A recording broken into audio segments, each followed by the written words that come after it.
ओम सादर जय श्री राम। आज हम विदुर नीति प्रारंभ करते हैं। पहला श्लोक, 1 से 2 का निश्चय करके 4 से 3 को वश में कीजिए। 5 से 6 को जानकर 7 को छोड़कर सुखी हो। सुखी होने का मंत्र है ये।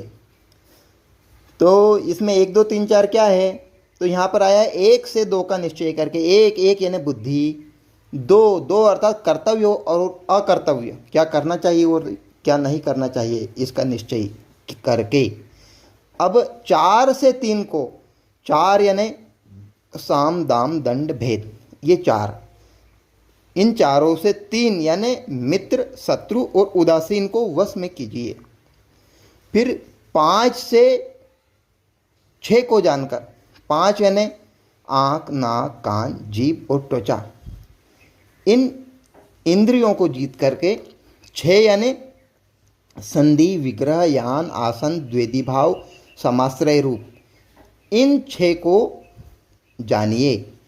इन 6 को जानने के बाद में 7 को छोड़कर सुखी हो। 7 यानी स्त्री, जुआ, शिकार, मद्य, कठोर वचन, दंड की कठोरता और अन्याय से धन का उपार्जन को छोड़ करके सुखी हुआ जा सकता है। तो अब कुछ प्रमाण देते हैं। 1 यानी बुद्धि, गीता में भी यही बात कही गई है, व्यवसायित्मिका बुद्धि एके कुरु नंदन बहुशाखा हयंताश्च बुद्धयो अव्यवसायी नाम, गीता के दूसरे अध्याय का 41वां श्लोक। तो व्यवसायित्मिका बुद्धि अर्थात निश्चयात्मक बुद्धि, जो निश्चय करने वाली बुद्धि एक ही होती है। जिसके 2 3 4 5 भाग होते हैं वह तो अनियंत्रित व्यक्ति के पास होती है। इस प्रकार की बुद्धि वाला कभी जीवन में सफल नहीं होता है। इसलिए हमारी बुद्धि एक होनी चाहिए, एक निश्चय वाली बुद्धि होनी चाहिए। अब आता है 2 अर्थात कर्तव्य और अकर्तव्य। कर्तव्य और अकर्तव्य का निर्धारण कैसे करें? तो इसके लिए पुनः एक श्लोक है, नियतम संगरहितम अराग द्वेषतः कृतम अफल प्रेप्सुना कर्म यत्तत् सात्विकमुच्यते, अर्थात जो कर्म शास्त्र विधि से नियत किया हुआ और कर्तापन के अभिमान से रहित हो तथा फल न चाहने वाले पुरुष द्वारा बिना राग द्वेष के किया गया हो, वह सात्विक होता है। सात्विक कर्म करना चाहिए। कर्मण्येवाधिकारस्ते माँ फलेषु कदाचन माँ कर्म फल हेतुर्भुर्माते संगोस्त कर्मणि, अर्थात कर्तव्य फल की इच्छा न करना यह सात्विक कर्म होता है। फिर होता है दूसरे प्रकार का कर्म, यत्तु कामेप्सुना कर्म साहंकारेण वा पुनः क्रियते बहुलायासम तद्राज्य समुद्राहतम, अर्थात बहुत अधिक परिश्रम द्वारा और बहुत सारे भोग ऐश्वर्यों को चाहने वाला अहंकार युक्त पुरुष द्वारा किया जाता है, उसे राजस कहा जाता है। एक और प्रकार का कर्म होता है, यत्तु कामेप्सुना कर्म साहंकारेण वा पुनः क्रियते बहुलायासम तद्राज्य समुद्राहतम, अर्थात जो कर्म परिणाम, हानि, हिंसा और सामर्थ्य को न विचार कर बड़े से भिड़ जाना, इस प्रकार का ज्ञान से प्रारंभ किया हुआ कर्म तामस कहलाता है। तो इन तीनों में से हमें कौन सा कर्म करना है, इसका निर्णय करना, काय के द्वारा निर्णय करना, बुद्धि द्वारा करना। काय का करना? तो कर्तव्य और अकर्तव्य का निर्णय करना। फिर अगली लाइन है 4 से 3 को वश में करना। 4 अर्थात साम दाम दंड भेद। इसकी एक छोटी सी कहानी सुनाता हूँ मैं, तो आपको समझ में आ जाएगा। सुग्रीव का प्रसंग है ये। सुग्रीव जी को समझाने के लिए हनुमान जी को भेजा जाता है। हनुमान जी गए सुग्रीव के पास और बोले कि सीता जी की खोज का काम करना है, इसका काम करें। उनको समझाया, इसको साम कहेंगे। फिर दाम, फिर बोले राम ने तुम्हें राजा बनाया है, दाम। फिर भेद, फिर बताया कि तुम यदि काम नहीं करोगे तो अंगद को राजा बनाया जा सकता है, दंड। और इसके बाद भी नहीं माने तो फिर बताया, लक्ष्मण जी गए कि जिस तीर से बाली को मारा था उसी तीर से तुम्हें भी मार सकते हैं, दंड। और अच्छे से समझते हैं ये दंड, साम दाम दंड भेद किन को दिया जाता है? सज्जन को सम्मान देकर साम दंड करके कार्य किया जा सकता है।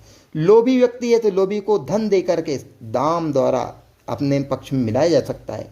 विद्वान को तर्क देकर, तर्क अर्थात भेद दे करके, उससे तर्क वितर्क करके न उसको समझाया जा सकता है। परंतु दुष्ट को 2 डंडे दे करके भी समझाया जा सकता है।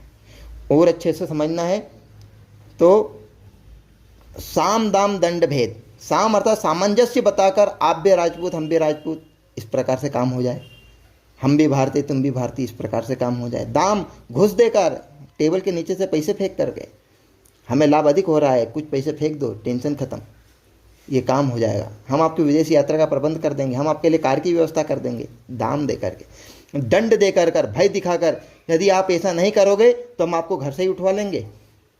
भेद, कमजोरी पर प्रहार करके, अन्यथा शाम को शिकायत आपके पिताश्री से कर दी जाएंगी, जहां निश्चित है फिर आपका ट्रांसफर भटकते फिरोगे।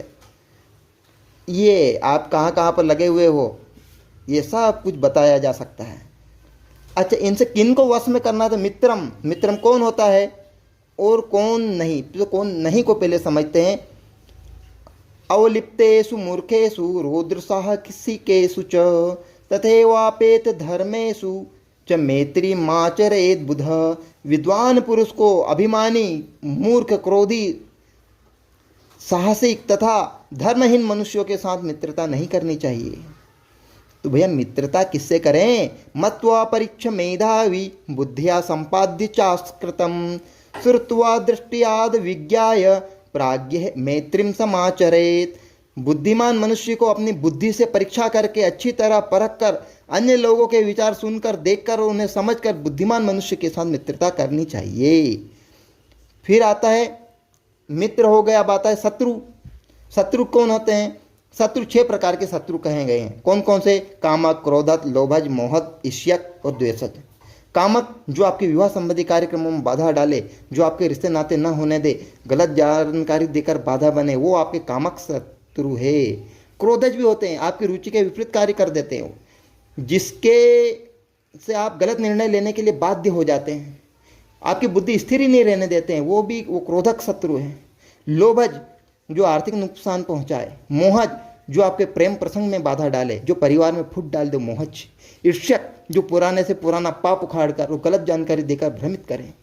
और होते द्वेषज शत्रु, अर्थात आपको अपनों के खिलाफ खड़े करते हैं तथा आपके परिवार को तोड़ दें, स्पष्ट जानकारी नहीं देते हैं। ऐसे द्वेषज शत्रु भी होते हैं, द्वेष करते हैं, वो आपके साथ रहकर आपको ही निपटा देते हैं। अच्छा, और भी होते हैं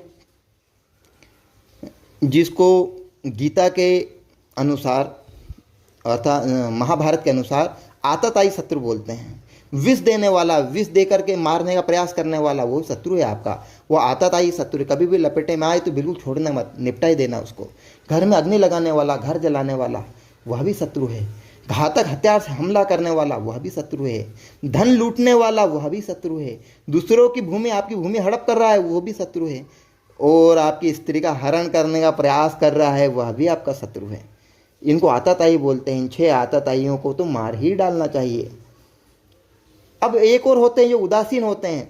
तो उदासीन अर्थात क्या? श्रुत्वा दृष्टियात विज्ञाय प्राज्ञे मैत्रीम समाचरेत। बुद्धिमान मनुष्य को अपनी बुद्धि से परीक्षा करके, अच्छी तरह परख कर, अन्य लोगों के विचारों को सुनकर, देखकर, उन्हें समझकर, बुद्धिमान मनुष्य के साथ, जो किसी के पक्ष में नहीं, उसके साथ मित्रता करना चाहिए। उदासीनो अवैविध्यत वर्ज्य आत्मवत् सुहृदुच्यते। अर्थात उदासीन निरपेक्ष होता है, उसे शत्रु की तरह बचना चाहिए, किंतु मित्र हो तो उसको अपने ही समान समझना चाहिए। विदुर नीति कहती है 5 को जीत कर 6 को जान। 5 कौन है आखिर? तो 5 है इंद्रियां, आँख, कान, नाक, जीभ और त्वचा। इनको जीतिए, इनको व्यर्थ के लोभ में न पटकें। आंखें अच्छी चीज़ें, सिनेमा देखने के लोभ में न फंसे, क्योंकि यहाँ पर आपका धोखा हो सकता है। नाक से ज़्यादा सूंघने के चक्कर में ना पड़े, और वहाँ अच्छा परफ्यूम लगाएं, आग भी लगा सकता है वो। कितनी घटनाएं घट चुकी है ऐसी। कान से भी अच्छे गाने के चक्कर में आपकी अच्छी फिल्म निकल जाएगी, ये सा भी हो सकता है। जीभ के ऊपर कंट्रोल करें, ज़्यादा गर्म समोसे, ज़्यादा जलेबियों के चक्कर में ना पड़े। त्वचा अर्थात फालतू मसाज और दिखावट के चक्कर में ना पड़े, क्योंकि इन सबको जीतना है। इन सबको जीत लेंगे तो आप शत्रुओं से स्वतः दूर हो जाएंगे, नहीं तो इन सब का उपयोग करके शत्रु आपको निपटा सकता है। अतः इन 5 को जीतें, उन 5 द्वारा 6 को जानने। 6 को जाने अर्थात संधि, विग्रह, यान, आसन, द्वैधी भाव और समाश्रय रूपों को जानो। अब ये क्या है संधि? संधि अर्थात अपने शत्रुओं और मित्रों के साथ मित्रता होती, जो संधि होती है, उसके बारे में थोड़ा जानिए। शत्रु का अपकार, शत्रु का शत्रु कौन है ये हमें जानकारी होनी चाहिए। फिर अपेक्षा करना, अपेक्षा करना अर्थात उससे किसी पुनः पारितोषिक की इच्छा करना। आसन, आसन अर्थात हमला करना। ज्ञान था आत्मसमर्पण, और दोनों से काम लेना द्वेदी भाव कहलाता है। इस प्रकार से हम इन पांचों को जीत करके 6 को जाने हम। उसके बाद में एक और है, 7 को त्याग करके हम सुखी हो सकता है। कोई भी व्यक्ति ऐसे सुखी नहीं हो सकता, यहाँ तक सुखी नहीं होगा। सुखी होने के लिए उसको 7 को त्यागना भी पड़ेगा। क्यों? स्त्री, पर स्त्री की इच्छा उसको त्यागनी होगी, उसको जुआ सट्टा त्यागना पड़ेगा, उसको शिकार का शौक त्यागना पड़ेगा, मद्य शराब त्यागनी पड़ेगी, कठोर वचन त्यागने पड़ेंगे, दंड की कठोरता ये भी त्यागनी पड़ेगी, अन्याय से धन का उपार्जन इन सबको छोड़ना पड़ेगा। कुछ उदाहरण देता हूँ। स्त्री के चक्कर में बड़े बड़े वीर महाभारत में धाराशायी हो गए। जुआ हम सभी को पता है, युधिष्ठिर ने क्या खेला था? जुआ खेला था। बड़े बड़े परिवार, लखपति परिवार भी बिल्कुल पत्तों की तरह बिखर जाते हैं। शिकार, महाराणा प्रताप शिकार के शिकार हो गए, और एक अच्छा भला व्यक्ति शिकार के चक्कर में समाप्त हो गया। इतना बड़ा राजपूत, इतना महान पुरुष। तो आप देखिए, मद्य अर्थात शराब, इसको छोड़ना पड़ेगा। कठोर वचन, बिल्कुल कर्कश वाणी से बहुत ज़्यादा आदेश आत्मा, बिल्कुल इस चीज़ों को त्यागना पड़ेगा। दंड की कठोरता, किसी ने कोई कार्य किया है, अज्ञानवश कर दिया उसने, तो दंड की कठोरता देने का अधिकार आपको नहीं है, आपको नर्म बनना पड़ेगा।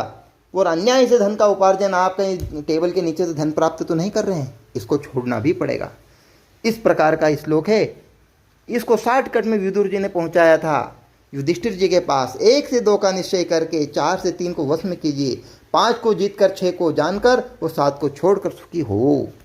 जय श्री राम।